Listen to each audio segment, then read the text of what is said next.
Hai hai hai, apa kabar semuanya? Semoga kalian dalam keadaan sehat walafiat ya. Balik lagi di channel RDID. Oke, kali ini saya mau bagiin lagi nih sebuah preset yaitu Fuji C200 ya. Kenapa saya namanya Fuji C200? Karena saya terinspirasi dari roll filmnya Fuji C200. Baik teman-teman, bisa kalian seperti biasa ya, bisa kalian download itu dengan masukin passwordnya. Passwordnya sekarang saya taruh di pojok sebelah kanan berbentuk icard. Jadi jangan di skip kalau kalian belum nemu passwordnya, itu berarti tandanya kalian nontonnya kurang teliti, juga kalian ada di skip mungkin ya. Jadi nggak ada video di channel saya, nggak ada disertai password. Insya Allah saya amanah dan saya niat berbagi untuk kalian semuanya.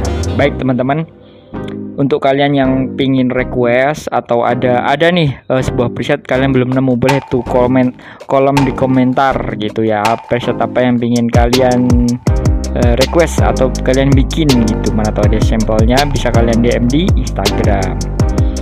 Buat teman-teman, jika masih ada kekurangan saya minta maaf karena saya masih banyak belajar. Untuk linknya jika ada kendala bisa di komen, karena saya memperhatikan sekali, biasanya saya akan double tuh linknya, ada 2.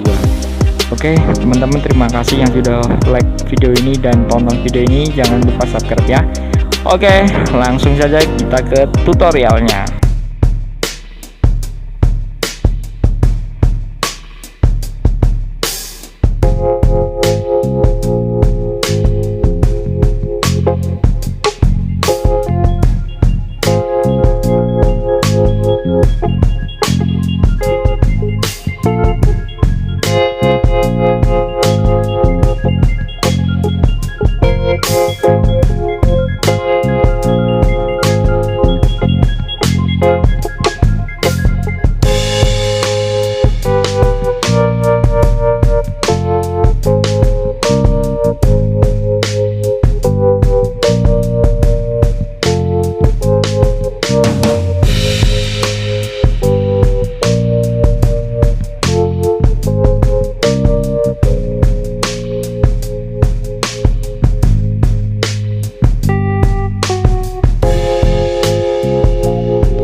Bye.